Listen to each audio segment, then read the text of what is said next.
In 1910, Paul Warburg steps back from plumbing diagrams and gives us the blueprint, the principles that must underlie U.S. monetary reform.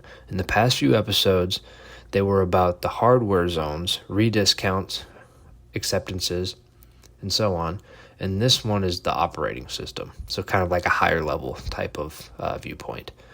And the right at the center is a thorny question. What do we do with the Treasury? So Warburg's answer is as simple as it is radical for the era. Stop letting a political department act like a shadow central bank. Move public money and public disbursements into a neutral central reservoir. And run everything, banks and government, through one disciplined cash clearinghouse. So, Warburg's core rules fit on an index card. First, centralized reserves. Make member bank balances at the central organ count as cash, and give them organ authority to require proportionate balances. Second, create fluidity of credit via a real discount market, not bond-secured note tricks or one-size-fits-all tax autonoma. Third, bound judgment. Empower experts to adjust within strict limits, publish rates, and avoid politics in day-to-day credit. Fourth, treat the Treasury like any other large user of cash. Its surplus funds should sit at the center.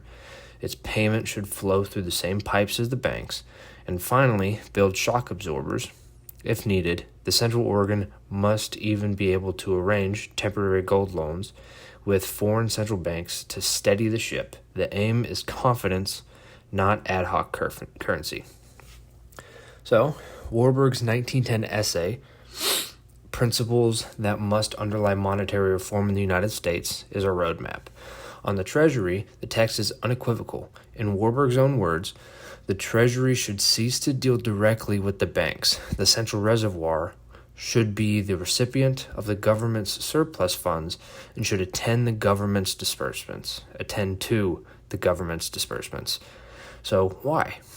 Because the Treasury is, to quote, a purely political body, and its business influence should stop. That keeps day-to-day liquidity decisions in a neutral, rules-bound institution, not in a cabinet department. To make centralization bite, Warburg insists that balances at the center count as vault cash, and that the center be required proportional balances, turning idle vault money into a mobilized reserve that actually moves when needed. That's the plumbing behind panic prevention.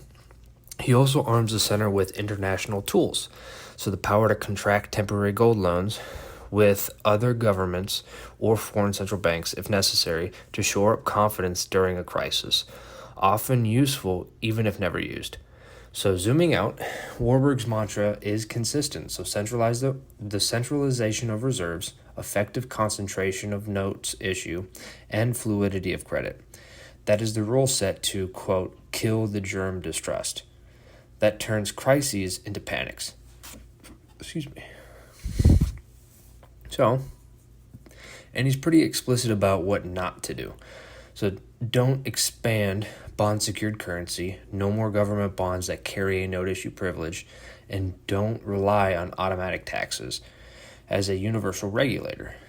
The country's size and diversity demand expert judgment applied within strict limits and with no private profit motive at the center. Finally, Warburg clarifies the role of the center vis-a-vis government. In his broader writings, he calls the general central bank the joint cash clearinghouse for banks and government. Both keep larger idle balances there. At times, the center helps both, and at times it restricts both. It can place government securities, but also warn when the market needs a rest. That is exactly how you remove political tinkering while keeping the public sector inside the same discipline as everybody else. So today's takeaway is simple. Put everybody, banks, and the Treasury on the same neutral grid. Centralize reserves, count center balances as cash, run public funds through the central organ, empower judgment within hard guardrails, and build an international safety valve. Warburg's point isn't to aggrandizing aggrandize a new giant. It's the make panic survivable by replacing scattered hordes and political spur-of-the-moment moves with a single trusted reservoir that supplies cash when and only when the rules say it should.